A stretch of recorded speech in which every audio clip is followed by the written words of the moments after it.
I had a major UFO event every year from the age of 9 to 16, and the intelligences wouldn't come any closer than half a mile. And I became used to this after a while, and I felt, because my initial encounter with this being was positive,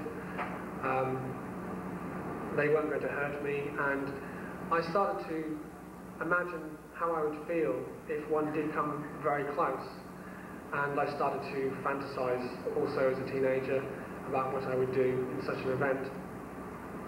But I couldn't really know until it happened. And for many years, up until the age of 15 when it did happen, I also asked for a closer experience.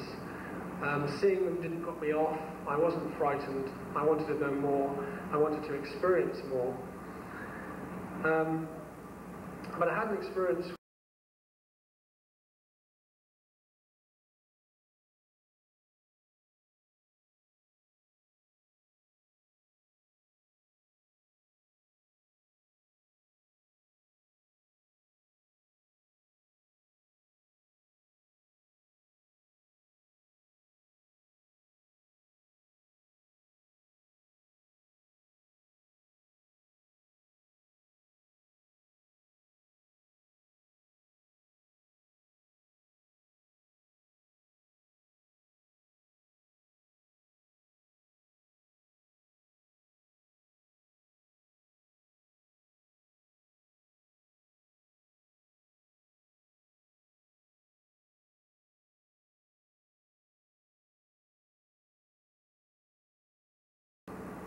Now once again, I was frozen to the spot with fear.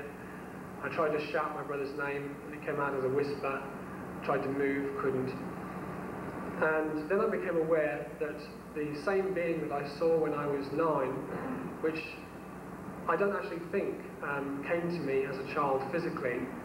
I had a lot of out-of-body experiences before, and there's just something about the way this being materialized or appeared that leads me to suggest that his initial contact with me was in a projected astral state himself.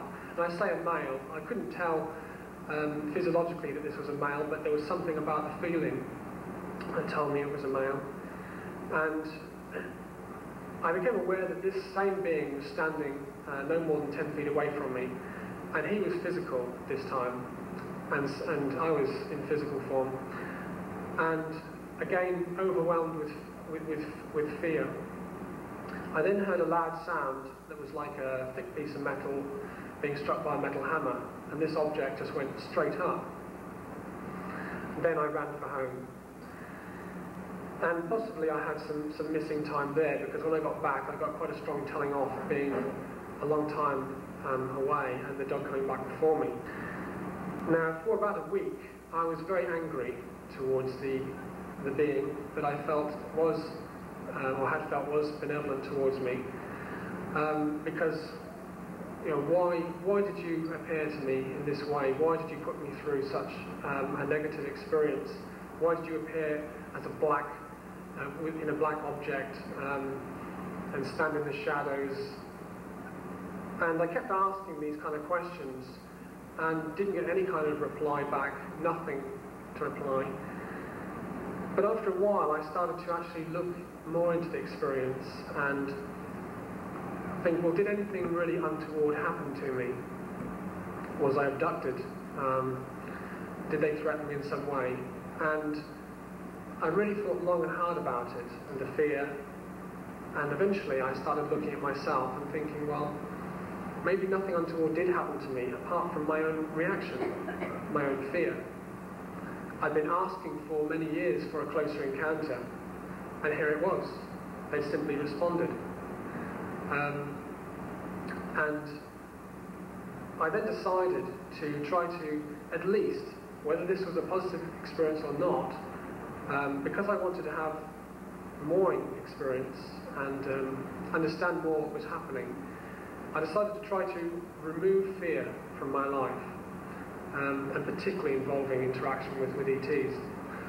So what I did was, I took myself off to woods and forests, alone at night, miles away from anyone, and just sat in the darkness and learned to listen to all the sounds of the woods, learned to see as much as I could, to sense as much as I could, without projecting negative thoughts into the darkness and basically frightening myself. Because that's what we tend to do. And I think a lot of our fear, if not most of it, is imagined. And if we can learn not to project fearful thoughts, we will experience things as they actually are. And we'll also, by not projecting negative thoughts, we'll be much more aware of what is happening, and if there is anything threatening, which more often there isn't, we'll be at least more able to deal with it, because we're actually consciously in touch with it. We are almost at one with it. We're not functioning through the smoke screen of our own negative projection. So I did this, and it didn't take very long, and I learned to be almost very disciplined. If I thought of negative things in the darkness, I knew it was myself. It was self-projection, so I just ignored it, or I simply would not believe in it. I would allow it to occur, but I would just observe it. And I was doing this on private land, so occasionally there was a possible threat that I needed to be aware of, i.e. gamekeepers, poachers, which sometimes I ran into. So I then started to try to become more sensitive to the environment, to be able to perceive what I could not see, what I could not hear, in an ordinary state, let's say, of consciousness. And so I started to put my focus on that. I wanted to sense if there was another person, a human being, or an extraterrestrial, in the wood or forest that I was in at that time.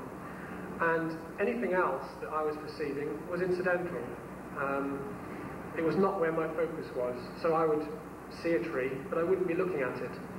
And shortly after, I started to be able to sense not just the presence of ETs, their structured craft, and these days, if one comes within 3 miles of me, I feel almost like a weather barometer.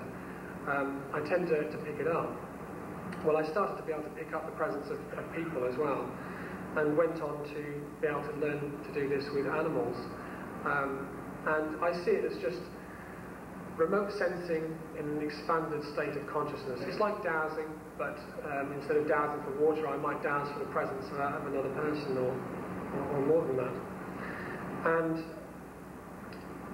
at that time, and I'm talking about 15, 16, that was really my beginnings in learning to channel my own psychic energies and abilities, to learn how easy it is to expand our consciousness by desire, by intention, and to become more aware through our senses.